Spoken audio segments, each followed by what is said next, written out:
started. I'm ready. Okay, Buford, I've come in the door and said, hey, we're here, this is what we're doing.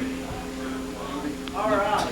Well, we've managed to reach the inside of the theater now, and as you can hear by all the noise in the background, we've got a science fiction show cooking. Plan 9 from Outer Space, a musical version of arguably one of the 10 worst movies made in the 20th century.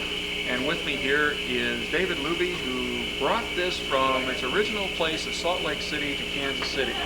I have one question for you, sir. Why? Why not? It's a lot of fun, and I think we all like to look at people who just don't quite have the talent. We love to laugh at those who try so diligently and don't quite make it. So that's why creating a bad musical on a bad movie.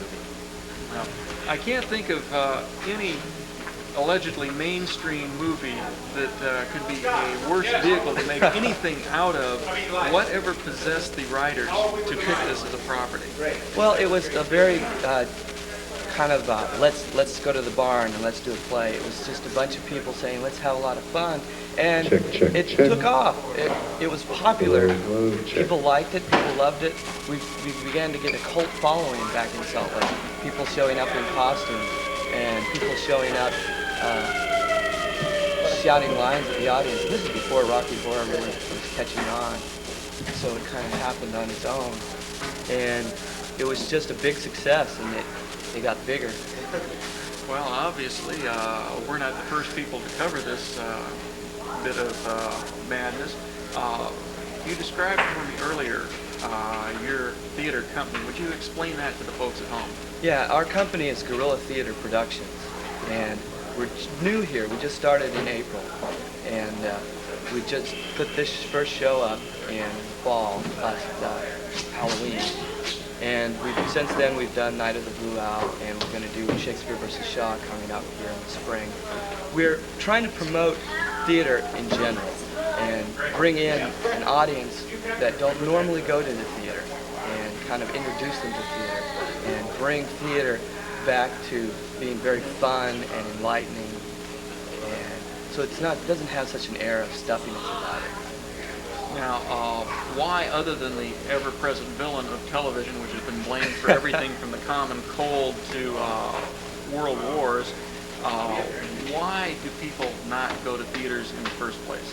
Well, I think probably because of television. It's more convenient being at home, and now with video, it's much more convenient. And people don't think, they don't think as theater as being an entertainment. They think of it as being educational, sophisticated. But they don't really think of it in the light of being entertainment, or this is how I can spend my entertainment money.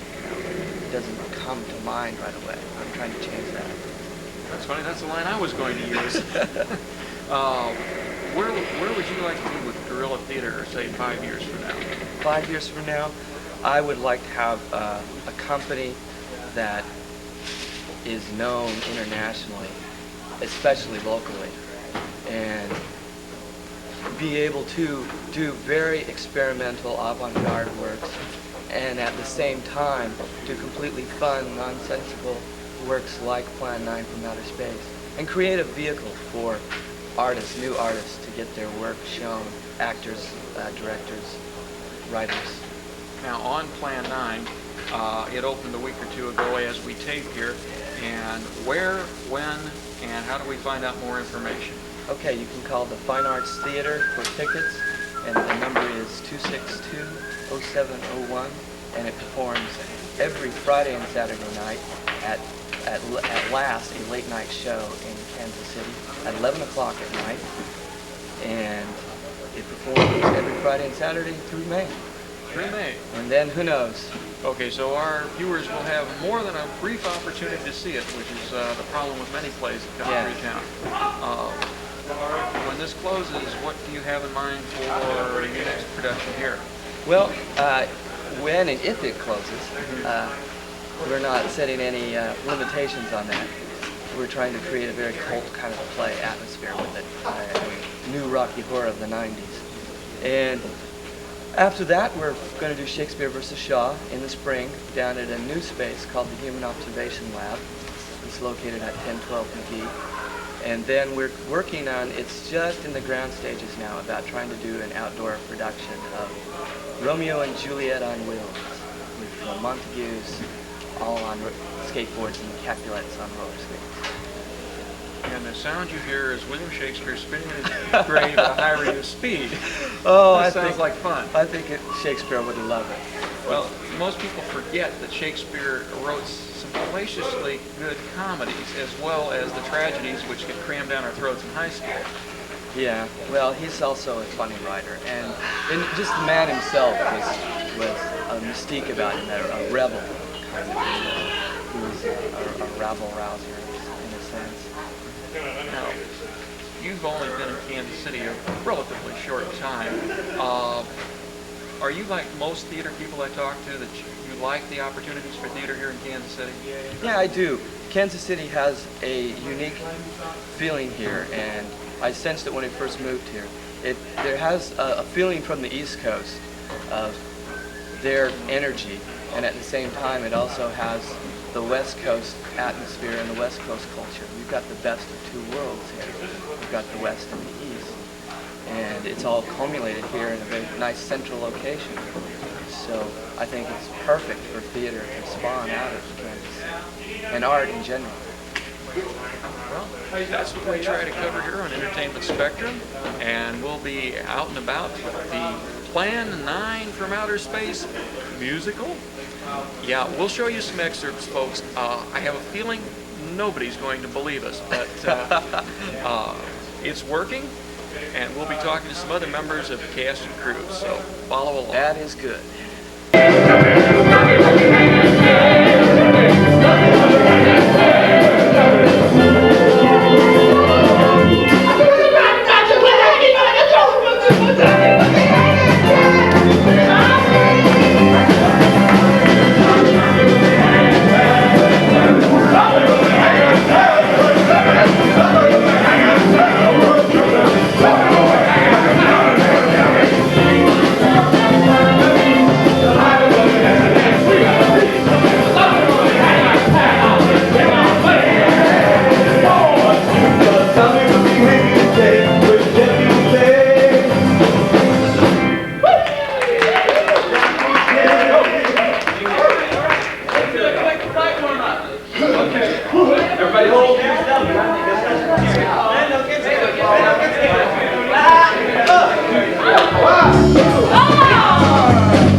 And a time to die, but it's always a shock to those left behind. It's an even greater shock when death, the proud brethren, comes suddenly without warning. Just at sundown, a small group stands in silent prayer over the newly opened grave of the beloved wife of an elderly man. The sundown of the day, also the sundown of the old man's life, for the shadows of grief clouded his very existence. The funeral over, the saddened group left the graveside. It was when the grave diggers started their task that strange things started to take place. I go back here and noise, especially when they ain't supposed to be in it. Yeah, kinda spooky like. Maybe we're getting older. Well, whatever it was, it's gone now. Well, that's the best thing for us. Gone. Yeah, let's go. Ah! It's a dead old woman!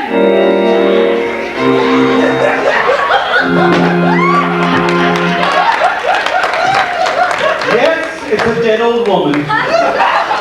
Straight from the bowels of hell. She's the bride of the monster. Meanwhile, high over Hollywood,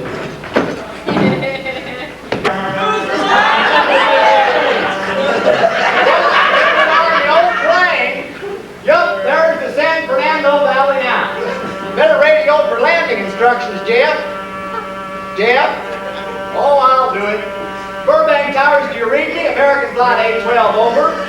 What's wrong with you, Jeff? Huh? Oh, my mind's not here. Where is your mind? Well, I'll tell you. 5, 6, 7, 8.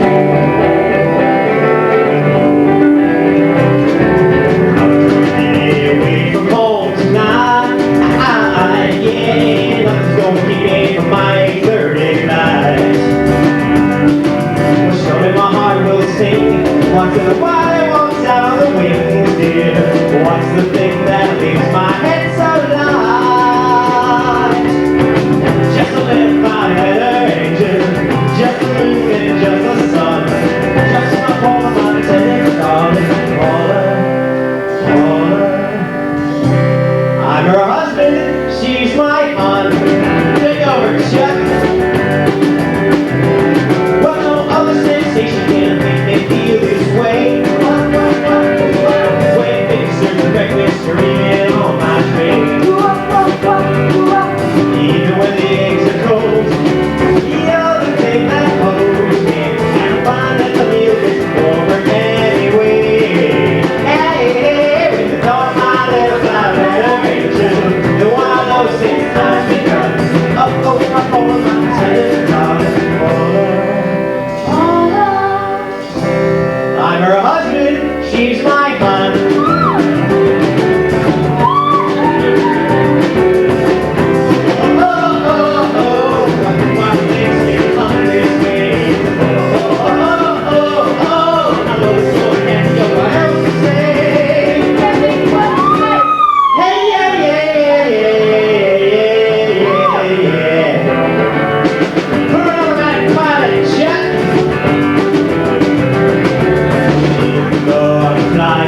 Through the air, I still think of you, just sitting in your chair.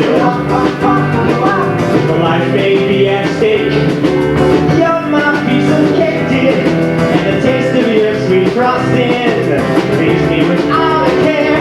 Like some nice new chain with my little angel, I'm her hot dog, she's my heart. Do you know the name of my little angel? It's Paula, Paula, Paula. I'm her husband, she's my.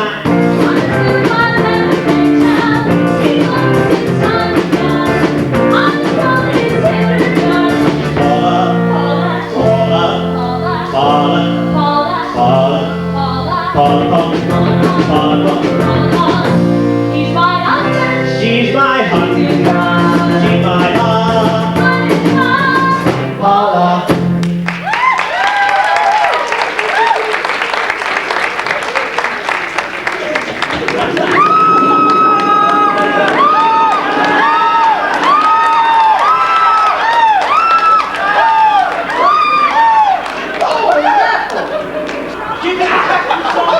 I doubt it. Most of them were asleep, but it was quite a jolt, Jeff. I'll check. But first, let me clean up this messy old cockpit. Thanks, Vic. You're the best. Okay, Chuck, it's time to let somebody know about this. Right, Jeff. American Flight 812 to Burbank Towers, over.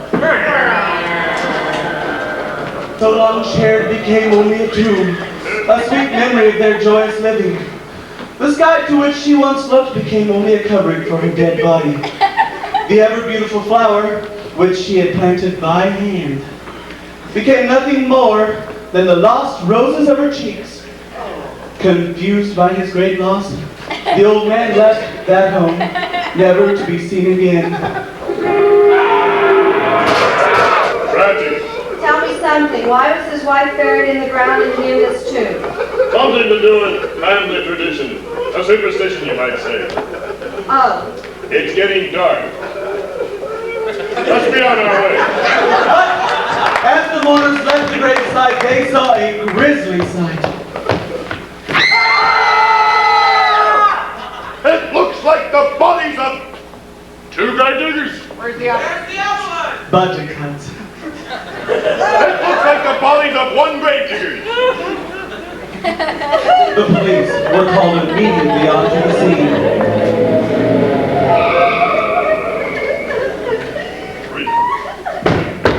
Who found them? The man and girl found them. Has the medical examiner been around yet? What? Has the medical examiner been around yet? Oh, no, the morgue wagon ought to be here any minute now. Did you get her statement? Much as we could, she's pretty frightened. Finding a mess like this.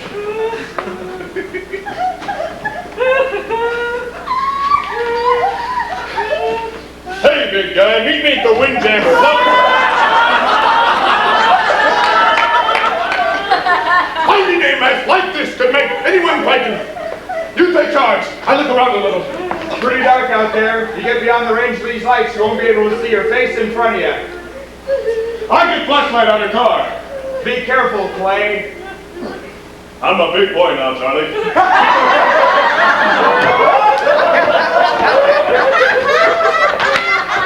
Looks like a bobcat tore into him. Yeah, hey, Lieutenant, got that funny odor? Whew, how could I miss it? That ought to be the morgue wagon now. That ought to be the morgue wagon now! Oh, let's get to it.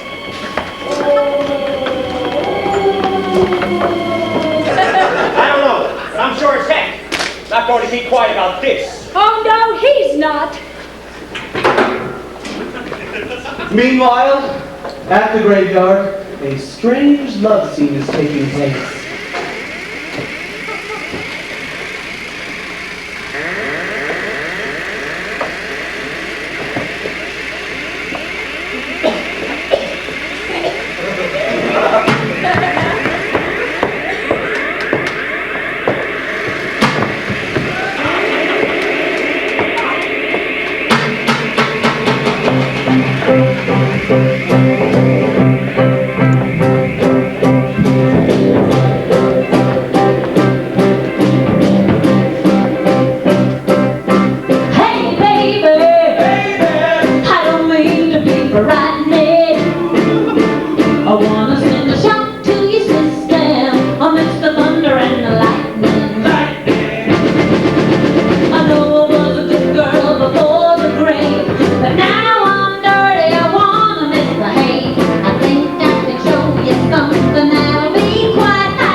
Hey,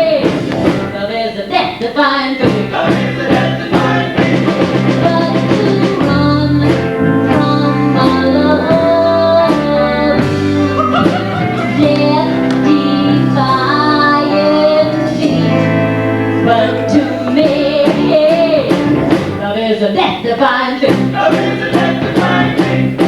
Oh, baby. It's a death-defying thing. Oh, darling. It's a death-defying thing. Come on, baby. It's a death-defying thing. Oh, darling. It's a death-defying thing.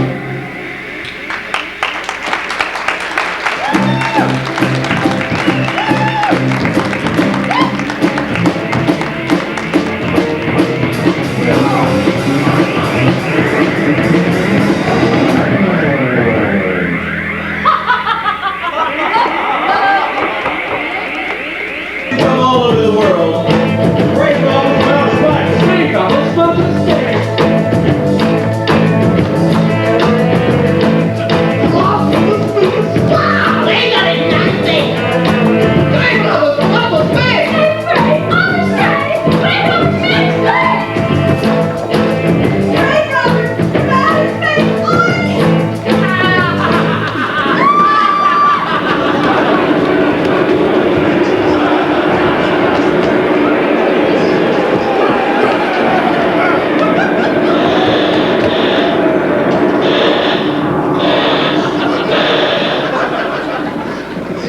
Holy howdy, that was quite a sight, wasn't it, sir? A sight I'd rather not be seen. Are you worried about them, sir? Well, there has to be a reason for their visits.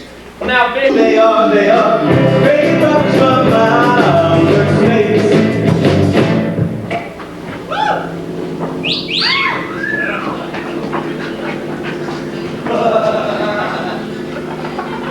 Commander, lend out your faith. Commander has arrived from Earth. send him in. Arrows and... Commander Glenn or Glenda. Eros.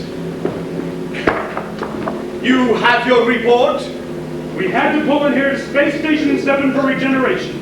We're returning to planet Earth immediately. What progress have you made? We have contacted government officials. They refuse our existence. What plan will you follow? Plan 9. Plan 9. Oh yes, the collection of all Earth males over the age of 18 and the redistribution of such males into my private chambers. No, that's Plan 69. Plan 9? Plan 9. Plan 9. Oh yes, Plan 9. The resurrection of the Earth dead. Long-distance electrode shot into the pinion pituitary glands of the recent dead. Ah! Have you attempted any of this plan as of yet? Yes, Excellency, we have risen 2 so far. The living? They have no suspicions of your movements? Well, we had to dispose of 1 policeman. However, none of the risen have by the living, at least by none who are alive. What? Well, it's too bad it must be handled this way, but it must. Continue on. Report to me in 2 Earth days.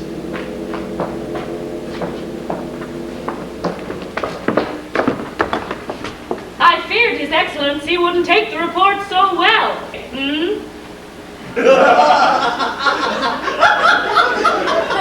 As long as they can think, we'll have our problems. But those that we're using cannot think. They are the dead, brought to assimilated life by our electrode guns. It's a funny thing when you consider.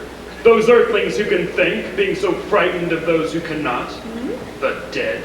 Ha! Ha! Well, let's get going. We've got a race to conquer. Well, Franz Rendent. Home, and nothing's going to keep me from it. Now toddle off and fly your flying machine, darling. But if you see any more flying saucers, you tell them to pick another house to buzz. Be careful, and don't worry about me. Aw, you're the only thing I do worry about. Forget about the flying saucer. Up there, the cemetery's up there, but I'll be locked up in there. Now off you go to your wild blue yonder. Besides, I'll be in bed before a half hour is up with your pillow beside me. My pillow?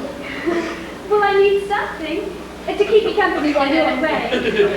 Sometimes in the night, when I get a little lonely, I reach over and I touch it. And then I don't feel so lonely anymore. Oh, you crazy kid. I do love you, darling. Promise to lock the door. Oh, if you're especially nice, I may even lock the side door. See you Thursday. Love you, Jeff.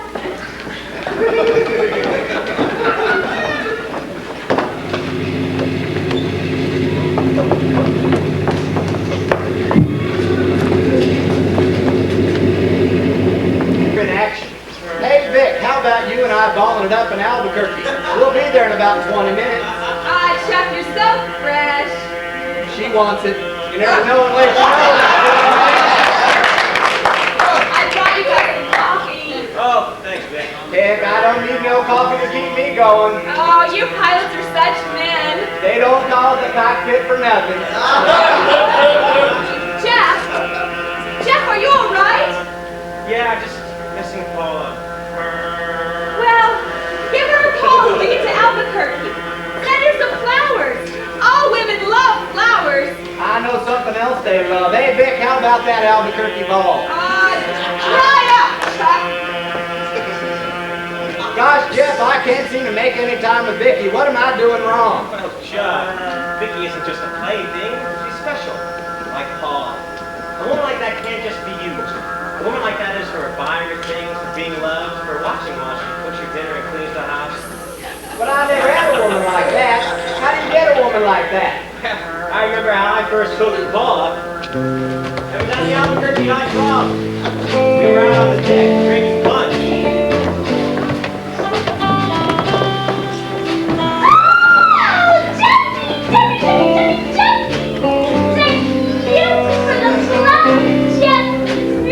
You know, Paula, you're the only one I'd like to call me Jeffrey. And not even my mom calls me that.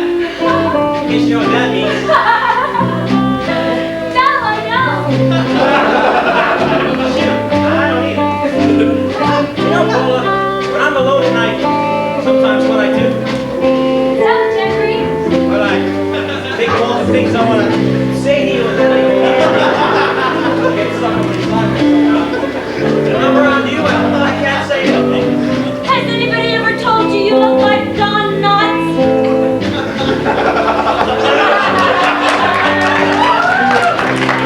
Well, what do you want? Just say. Oh, I can't tell you, I told you. So what am I going to do? Why not sing your feelings? I'll try. Shane, can I have a blue spot, please? Blue. Thank you.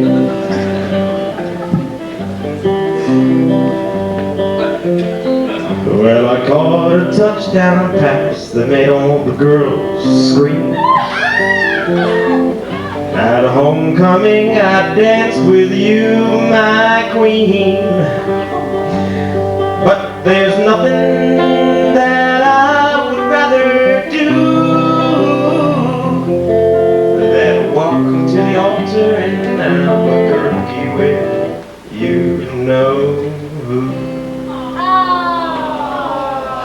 Paula, I know you're a dream, but did it work? I've got the band to prove it. I'll try. Vic? But I followed it up in every city in the world, mostly with my share of pretty girls.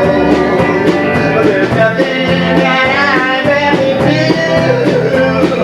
Falling up in Albuquerque, you know who. But I followed it up way down in New Orleans. When Louisiana baby thought she was Mardi Gras queen. But there's nothing that I'd rather do than falling up in Albuquerque. You know I balled it up in our way, but ain't known. Internationally, I done Paraguay and Vatican in Rome. I balled it up with several, who I balled with the best of all. But none could get me that take off here like an Albuquerque ball. Well, I know you think it's just a kind of way. And I know I said a lot of stupid things, but I swear on my promise one is true.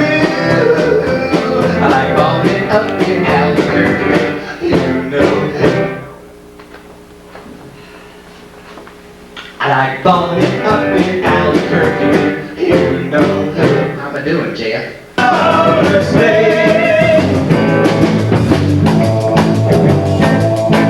My fingernails are as long as your arm. Not hard for me, then it'll do you no harm. Long ago we cut a wedding cake.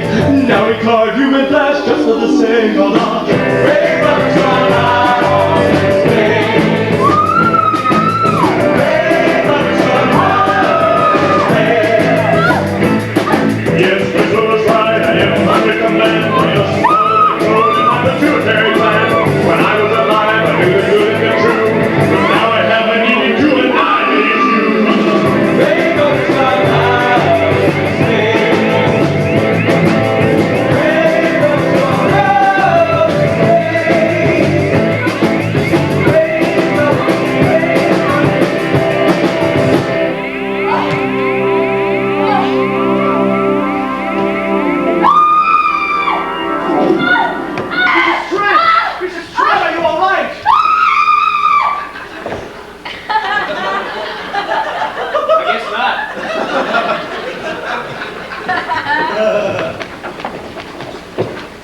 Well then, what are we doing out here? I was off duty an hour ago. I don't know, I'm just a hired cop like you. What? Hey! What do you think that noise was? I don't know. Hey! Spirits like old Farmer Calder talked about? Huh. Well, maybe. You know, the only spirits he saw tonight were the ones I smelled on his breath. Yeah, but don't forget Mrs. Trent. She saw them too, and she didn't have anything on her breath. Yeah. She was hysterical. True, she was frightened and in a state of shock. But don't forget that scratched nightgown and those torn feet and that scratched nightgown. Yeah. How can I even forget those torn feet? You know, I guess that's why you're a detective and I'm just a uniformed cop. Well, Larry, sometimes it's all in the brakes. But keep using your brain and we'll get you out of that uniform in no time. In the meantime, let's... Lieutenant! Lieutenant! Oh, I'm sure it's down here somewhere, Lieutenant. Ah, here it is. Oh, good. This better be good. Prepare for a shot. All right. Jamie and me found a grave that's been broken into. So it's Inspector Pelly's grave, and he's not, well, you know. In it. Yeah.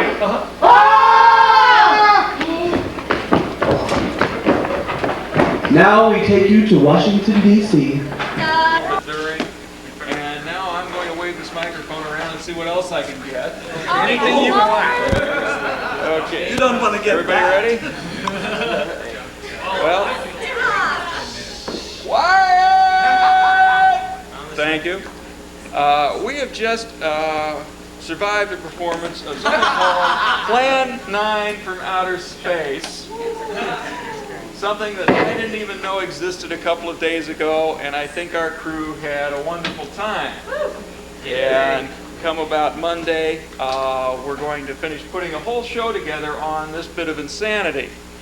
Now, I've got the entire cast assembled here on the stage, sort of like a miscellaneous jigsaw puzzle.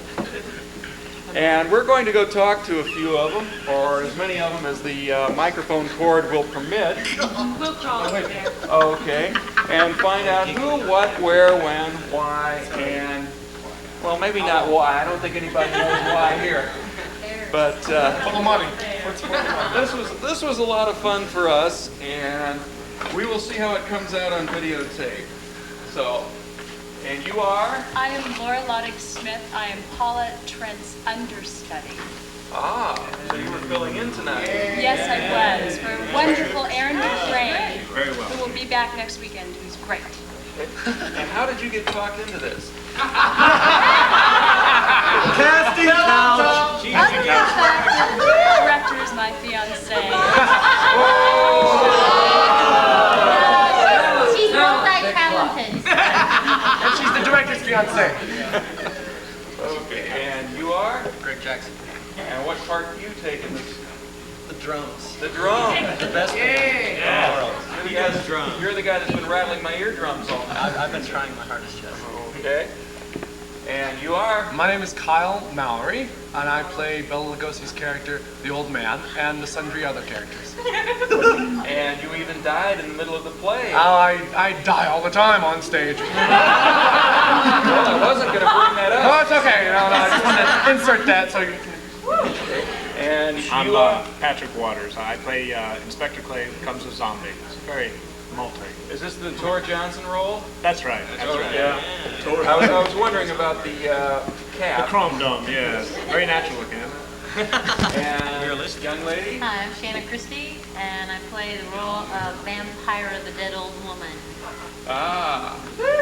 And do you enjoy being dead week after week? Sure, I love being a beatnik zombie from outer space. Well, that's another description of it. Beatnik zombie monster, man. Across in front. And you are our narrator here. Yes, I'm Jake Holmes. And how did you get involved with this lunacy? I auditioned. You volunteered? Yes, of course I did. Fool! In my real life, I'm a preschool teacher. And they're all he's at home next week. Oh, well, I think we've got problems here. And, oh my, that Kurt Douglas stuff is partly makeup. And you are? I'm Tom Moriarty. I play Jeff Trent. And you are the handsome leading man. Oh, That's an acting job. He's the leading man. Why, thank you. He's our special guy. Fine, you got off cheap. I'm the hero. And you in the uniform. I'm Paul Burns. I play Colonel Edwards, in charge of saucer field activity. Ah, yes. And where did you steal the ROTC brass at? Actually, it was purchased through a Army-Navy surplus. We won't mention the name. And this alluring creature is? Anne Margaret! She has my socks in there. I'm responsible for any damage done by this hair. My name is Erica Gulick, and I play the part of Tana the alien. And she has my socks in her dress. I think we're telling tales out of school here. She's looking for the big one. She's here. Excuse me while I cross in front. Oh no, excuse me. And you are? Sean Highland. And what do you do in this bit of madness? We're dying to find out. I'm Chuck the Copa. We're anxious. The Copa. Yeah. And you, sir? I'm Eric Jordan. I'm director and guitarist, bassist for the Great Rubber Band. Yeah! Tell us with the amplifier. All of the amplifiers. Bastards all. And I'm running out of cable here. And I have the leader of the aliens here and the weapon to take care of it. I'm just a man doing his job. Under the gun. Well, I just came down here to ask for a little help, and these people pissed me off.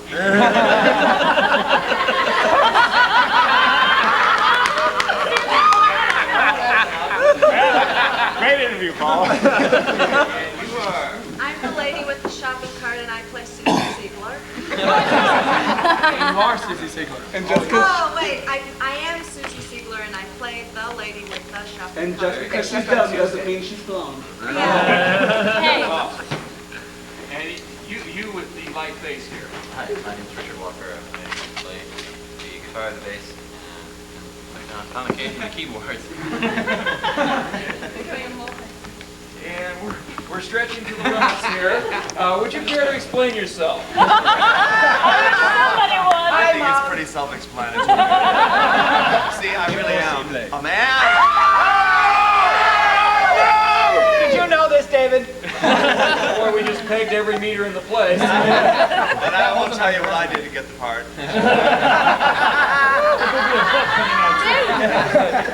Just walking off the street. As I go off the edge here. I'm Philip Blue Owl Hooser, and I play Lieutenant Dawson, the lounge lizard singer, and I believe that there's a little bit of Wayne Newton in all of us. Same style mustache. His is pencil bond too. Yes, hi, I'm Vicky, your stewardess. Okay. And my real name is Lori Larson.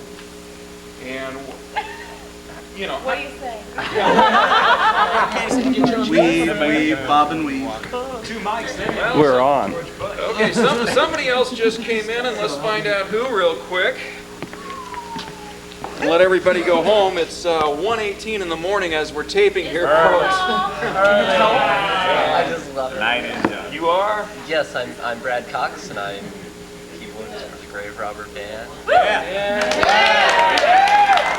And I think that completes our introduction of the cast of Plan 9 from Outer Space. Got it right. And we will be talking...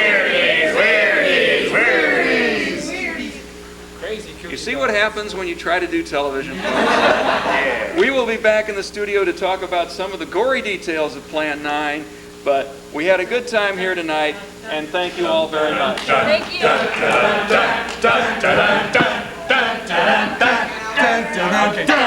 Thanks. Thank you. Thank you. Au revoir.